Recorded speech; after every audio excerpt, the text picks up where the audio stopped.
Olá, pessoal, tudo bem? Então, voltei para dar a segunda parte do meu testemunho. Como eu falei para vocês, eu iria retornar para vocês. Até ia gravar semana passada, mas semana passada eu tive alguns imprevistos e acabou que eu não tive tempo. Então, estou hoje aqui para contar essa parte tão linda da minha vida. Como eu contei para vocês desde o começo, eu passei por muitas dificuldades na minha infância, né? Na minha adolescência. Quando eu cheguei à minha juventude, eu encontrei Jesus, que foi a melhor coisa da minha vida. Muitas das vezes eu falo desse jeito, que eu encontrei ele, mas ele já tinha me escolhido. Então, eu não me arrependo nunca de ter largado as coisas do mundo, as coisas a qual eu adorava, para servir esse Deus tão maravilhoso, que só fez maravilhas na minha vida. E eu quero dividir com vocês hoje o que o Senhor tem feito na minha vida. Da minha família, como eu tinha contado antes, era dividido. Pouco povo espírita e do outro lado, o povo era católico. E eu ficava naquele meio, né? Quem se converteu ali no meio da minha família primeiro foi minha irmã. E ela teve o meu sobrinho Eric, que foi o primeiro amor da minha vida. E o Eric, ele tinha 3 para 4 anos, 2 para 4 anos. Logo quando ele começou a falar, ele chegava para mim e falava desse jeito: tia, vamos para a igreja. E eu falava: Eric, tia não vai hoje não, porque hoje tia quer tomar uma cerveja, tomar um cigarrinho para descansar. E ele sempre falava comigo: tia, vamos na igreja, vamos na igreja. Irmãos, eu não era fácil, nem um pouco. Eu morava de frente para uma igreja, Assembleia de Deus do Ibis. E quando eu era adolescente, menina, eu lembro que eu implicava muito com as meninas jovens de lá. Eu e a turma dali, a gente fazia cada barbaridade, gente, que eu tenho até vergonha de falar. Porque a gente não gostava de crente. Eu tinha pavor de crente. E acabou que a minha irmã se converteu, casou, teve o Eric. E o Eric sempre me chamava para ir para a igreja.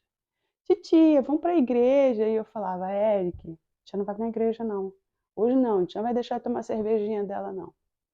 Aí aconteceu um fato muito triste comigo. E nesse dia eu estava muito deprimida, deprimida, deprimida mesmo. E o Eric chegou, ele toda vez que ele ia para a igreja, ele ia lá em casa mostrar a roupa dele. E ele foi lá. Vovó, cadê titia? Ele tinha uns 4 aninhos, 3, 4 aninhos. Aí minha mãe pegou e falou: sua tia tá lá no quarto. E quando ele chegou, que ele abriu a porta, ele bateu: tia, posso entrar? Aí eu falei: entra, filho. Aí na hora quando ele entrou, ele falou: você tá chorando, titia? Eu nunca esqueço dessas palavras. Aí eu falei: tô, meu filho, tia tá triste hoje. Ele falou: vamos na igreja comigo, papai do céu vai curar essa dor. Eu olhei para a cara dele, ele tinha uns 3 para 4 anos assim. Eu falei: ah, meu filho, um dia titia vai. Ele falou: não, tia, vamos hoje. Aí eu falei: eu vou. Lembro como se fosse hoje, irmãos. Misericórdia. Meu primeiro dia de ir na igreja, uma experiência nada legal.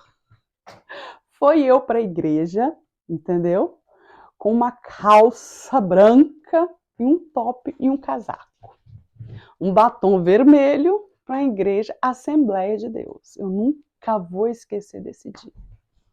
E quando eu cheguei lá na igreja, comecei a participar do culto, o pastor pregando, esse, aquilo outro, aquilo outro. Foi uma benção. E nesse dia que eu tive pela primeira vez lá na igreja, Deus usou o pastor para falar para mim, entendeu? Que ele estava colhendo as minhas lágrimas. E que não tinha eu escolhido Deus, mas Deus tinha me escolhido. E por Deus ter me escolhido, ele poderia fazer tudo novo na minha vida. Só bastava eu decidir o que eu queria da minha vida. Porque grande era a obra que Deus tinha na minha vida, só dependia de mim. E nesse dia foi muito especial, porque aquele pastor, ele começou a revelar coisas da minha vida que eu não comentava com a minha família, não comentava com ninguém. E eu comecei a chorar. E nisso, quando eu saí da igreja, terminou o culto, isso e aquilo, nós viemos embora, eu, minha irmã, meu cunhado na época, e o Eric. E eu virei para minha irmã e falei desse jeito: vem cá, você fica dando conta da minha vida para os outros? Aí minha irmã, está doida? Eu falei: como é que aquele homem sabia daquelas coisas? Aí minha irmã falou: ah, Michele, pelo amor de Deus, você não entende as coisas de Deus, isso e aquilo, aquilo outro. E eu fiquei com aquilo na cabeça, sabe? Como é que aquele homem sabia daquelas coisas, entendeu? Coisas tão pessoais minhas. Mas depois, pelo outro lado, eu falei: pô, minha irmã também não sabe, né? Como é que esse homem sabe dessas coisas? E mesmo assim, foi a primeira vez que eu fui na igreja. Nisso eu falei: eu vou fazer uma campanha de toda quarta-feira que ele iria começar uma campanha na outra semana de 7 quarta-feiras. E eu comecei a ir. Comecei a ir, o Espírito Santo de Deus foi trabalhando na minha vida, foi trabalhando na minha vida. Só que eu não aceitava Jesus, sabe por quê? Porque eu estava presa ao mundo. As coisas do mundo é muito agradáveis, entendeu? E eu estava ali presa completamente, mas não deixava de ir nas quarta-feiras do culto. Sempre estava lá na quarta-feira no culto e era quarta-feira no culto, na sexta-feira, minha filha, eu já começava já na minha cervejinha, entendeu? O meu cigarro e os pagodes da vida. E isso foi durante muito tempo. Eu levei mais ou menos, eu acho que uns 6 meses para mim aceitar Jesus. Até que esse dia chegou. Eu já tinha mudado um pouco as minhas vestes, já tinha vergonha de ir para a igreja da forma que eu ia, e comecei a mudar as minhas roupas, porque eu usava roupa muito, assim, sabe, indecente, que chamava muita atenção. Era top, entendeu? Era shortinho curtos. E, tipo assim, o Espírito Santo começou a incomodar aquilo em mim. E eu não tinha nem aceitado Jesus ainda, hein, irmãos? Isso é para ver o processo a qual o Senhor já estava trabalhando na minha vida antes de eu aceitar o Senhor. E com isso eu fiquei ali 6 meses indo para a igreja, comecei a ir nas quartas, depois comecei a ir nos domingos e com a minha vida secular aos finais de semana. Irmãos, um belo dia, eu lembro como se fosse hoje, umas amigas minhas falaram: vamos para uma boate, que não sei o que, isso e aquilo, e nós fomos. Eu nunca esqueço dessa experiência que eu tive. Estava dentro da boate, eu esqueci o nome da boate, ficava lá na Praia do Canto. E na hora que nós chegamos lá, o pessoal, a turma da gente tudo lá, bebendo isso e aquilo, e eu lembro que eu peguei um copo de uísque com Red Bull e coloquei e comecei a tomar. Nesse momento que eu comecei a tomar, aquela música, aquele técnico, tá no ouvido, aquilo, sabe? Me deu um negócio que eu nunca vou esquecer. Essa foi uma das experiências que eu tive com Deus maravilhosa. O meu coração começou a palpitar. Tuf, tuf, tuf. Parece que aquele som foi sumindo, sabe? Da minha cabeça, assim.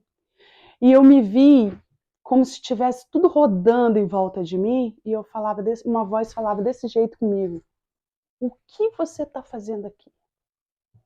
Aqui não é o seu lugar. Por que você está aqui?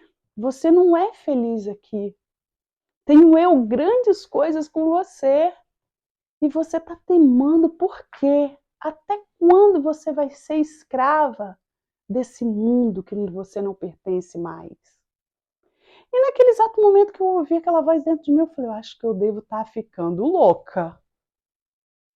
E aquela voz ali falando comigo. Aí eu fiz assim, parei, cheguei no meio da mesa, onde estava o pessoal, todo mundo sentado. Abracei minha amiga, que era o aniversário dela, dei um beijo nela e falei: amiga, tô indo embora. Eu falei: você tá louca, Michele? Como que você vai embora? Eu falei: não, eu vou embora, eu não tô bem. Eu não tô passando muito bem, então eu preciso de ir embora. E eu fui embora para casa. Irmãos, aquela vez foi a última vez que eu fui numa boate.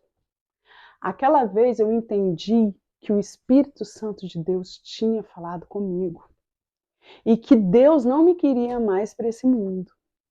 Isso foi em um sábado.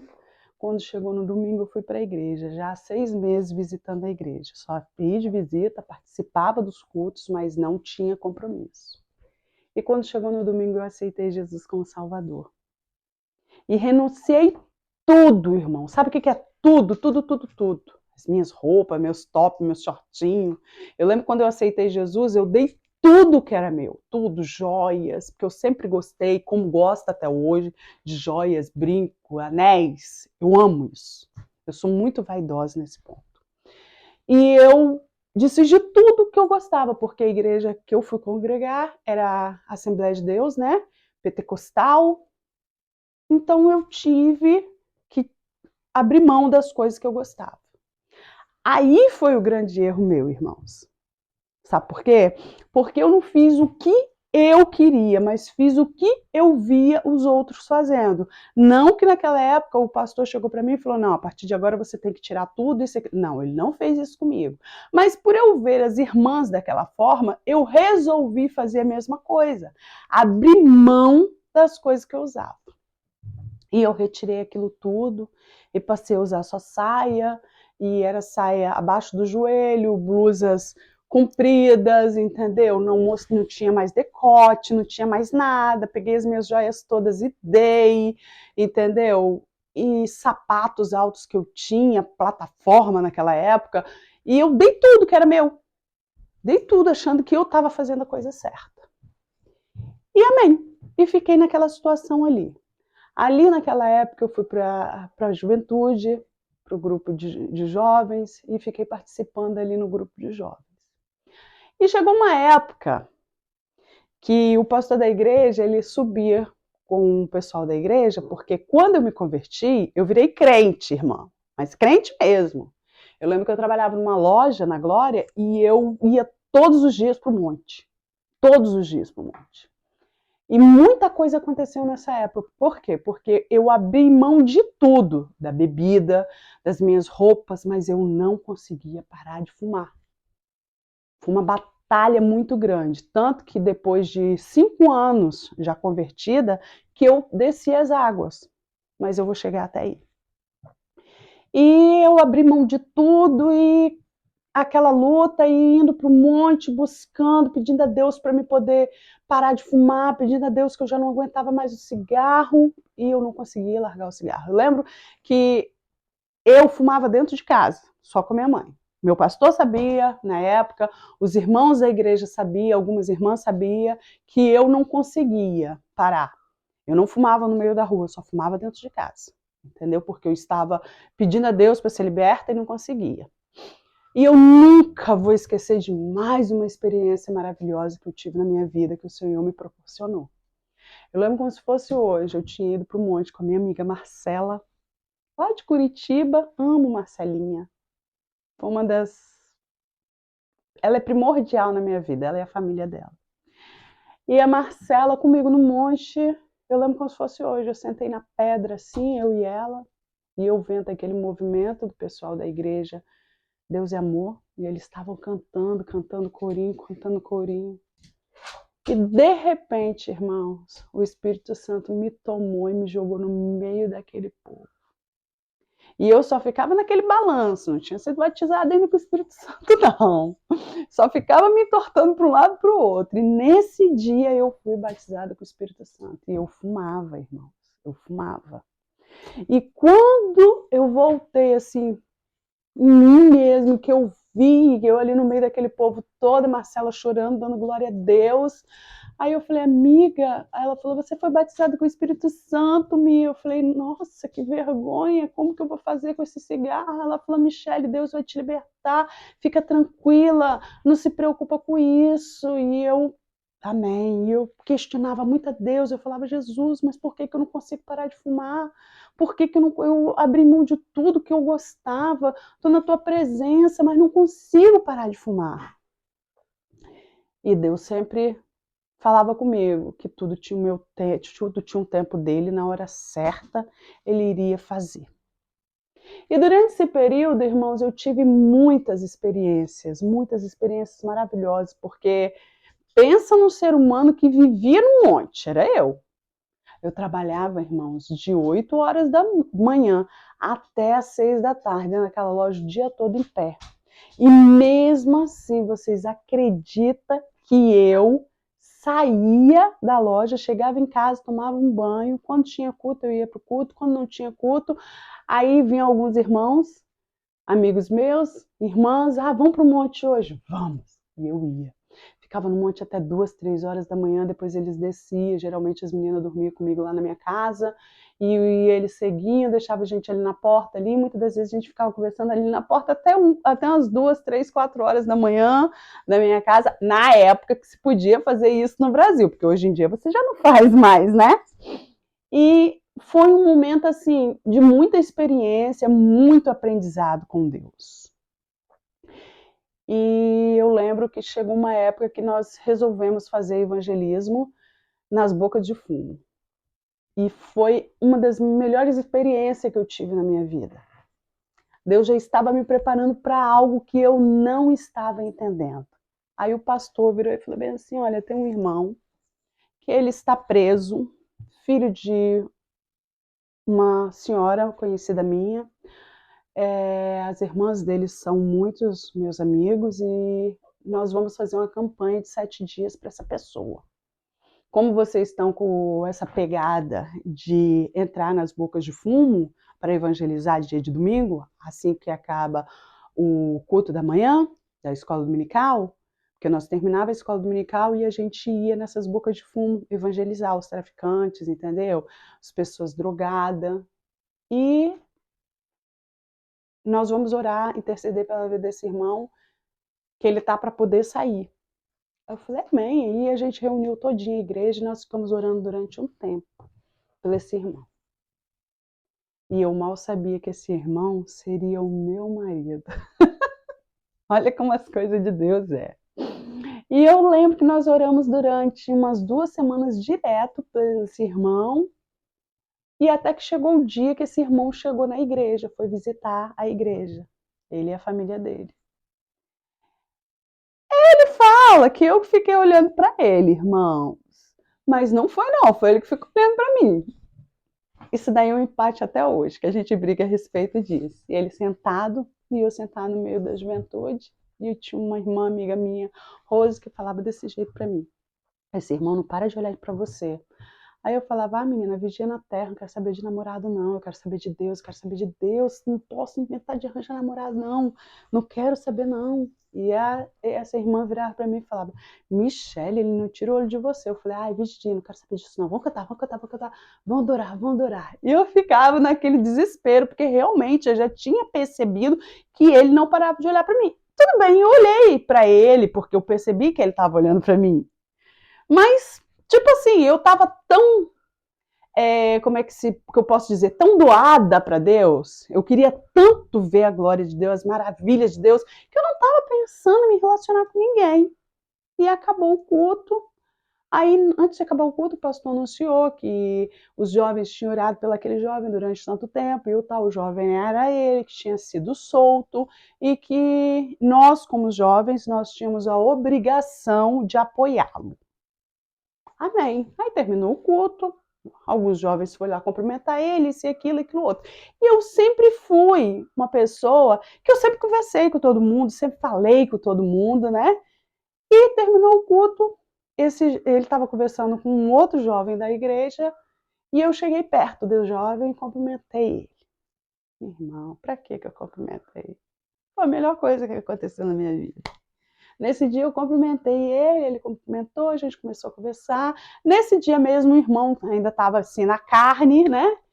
Porque ele não tinha voltado para Jesus, apesar dele ter nascido no berço evangélico, aí ele foi querer conhecer o mundo, dar uma passeadinha, e lá ele encontrou coisas que não foram boas, que fez ele passar 3 anos e meio, quase 4, preso. Só que o Espírito Santo de Deus, ele sabe como agir, ele sabe como ele faz.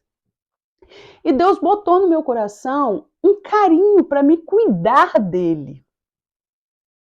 E eu sempre preocupada com o irmão, em saber isso, aquilo outro, até que esse irmão virou para mim e falou que ele estava interessado em mim. E eu falei desse jeito, varão, no momento eu não estou precisando em relacionamento nenhum, isso e aquilo. Aí, por muita insistência, acabou eu cedendo e a gente começou a namorar. Só que aquele negócio, no meio de um relacionamento de um homem e de uma mulher que já tem o costume de ter relação sexual, tanto um homem quanto uma mulher, é difícil a gente, crente, conseguir se segurar. Eu não digo que isso daí acontece com todo mundo, pelo menos eu tô, como é meu testemunho, eu tô contando que aconteceu comigo. Conclusão, nós caímos em pecado. E quando nós caímos em pecado, eu me afastei da igreja, porque eu tive vergonha do que eu estava vivendo. Porque, afinal das contas, eu estava ali na frente, como os jovens, eu estava no monte todos os dias, e em momentos eu até pensei que, tipo assim, ele tinha sido algo para poder me tirar, entendeu, daquela situação. E eu lembro que ele, e a gente sempre junto, isso e aquilo, e eu acabei me afastando, aí o pastor procurou saber o que estava acontecendo, e eu fui muito sincero, eu falei, olha, pastor, eu tô com muita vergonha porque aconteceu isso, isso, isso, isso, e ele me chamou atenção na hora, por ter acontecido isso, e eu fiquei muito triste pelo que tinha ocorrido. Eu fiquei muito triste pelo que tinha ocorrido. E ali a gente ficou naquela situação durante bastante tempo. Até que um dia eu falei, olha, ou a gente tem que tomar uma posição diante de Deus. Ou a gente casa ou a gente se separa. Porque eu sei do meu chamado, eu sei o que o Senhor tem na minha vida e eu não vou ficar no pecado. Aí nós ficamos namorando durante 1 ano só. E logo depois que nós tivemos essa conversa, nós resolvemos ficar noivos. E em menos de 6 meses nós casamos e foi tudo maravilhoso. E nisso as irmãs dele já tinham vindo para Londres. E ele sempre falava que ele queria vir para Londres. E eu era muito apegada à minha mãe. E eu falava, eu não vou embora para Londres, eu não vou embora para Londres. Se você casou comigo com esse intuito, você vai sozinho, porque não é meu interesse. Eu não vou sair do Brasil para ir para outro país de jeito nenhum. E ele falava, não, amor, a gente vai, fica lá uns 7 anos, compra nossa casa, nosso apartamento. E eu falava desse jeito, eu não vou para Londres. Como família sempre se desentende, um belo dia ele e a minha irmã se desentenderam. E nesse dia que ele e minha irmã se desentenderam, eu falei, acabou. Não dá. Por quê? Porque eu morava com minha mãe e acabou que a gente teve um desentendimento entre família. E ele pegou e falou para mim, olha, Michele, se você quiser continuar aqui na casa da sua mãe, eu respeito você, eu entendo, só que eu não vou ficar. Eu vou pegar as minhas coisas e vou para casa da minha mãe e vou falar com as minhas irmãs para elas me ajudarem a comprar a minha passagem. Eu vou pedir conta do serviço que eu trabalho, que na época ele trabalhava com o tio dele, e eu vou embora para Londres. Eu não vou ficar aqui. E nesse dia, devido à discussão que nós tivemos na casa da mamãe, eu falei, não, eu também vou. Aí na hora quando eu falei, eu vou, ele ficou olhando sério assim pra minha cara, ele falou, você vai mesmo? Eu falei, vou. Aí nesse dia eu tomei a decisão de ir embora. Ele foi pedir conta do serviço, o tio dele, que era o nosso padrinho de casamento, uma pessoa que eu amo muito, me deu a passagem. Aí já começam os milagres de Deus. Me deu a passagem, porque nós não tínhamos dinheiro para isso, me deu a passagem. Mas isso eu vou contar no próximo parte 3. Porque daí vocês vão saber o que mais aconteceu comigo. Irmãos, de uma coisa vocês podem ter certeza, quando Deus tem uma promessa na vida da gente, não adianta a gente fugir dela. Não adianta. É o que hoje eu falo. Se eu não tivesse vindo nessa época, talvez hoje eu não estaria vivendo o melhor de Deus. Então hoje eu vou soltar essa cerejinha para você só até aqui. Porque eu falei que eu não queria fazer testemunhos longos. Como eu já passei 4 minutos e eu falei que eu só faria 20 minutos, então eu vou deixar para a terceira parte. Quando eu decidi vir para Londres, e eu tenho certeza que essa parte vai ser mais emocionante do que essa de quando eu me converti. Fica ligado, porque breve eu estarei passando. Desde já eu agradeço a vocês pela paciência e pode ter certeza que vocês vão surpreender quando eu decidir vir para Londres. Beijinho.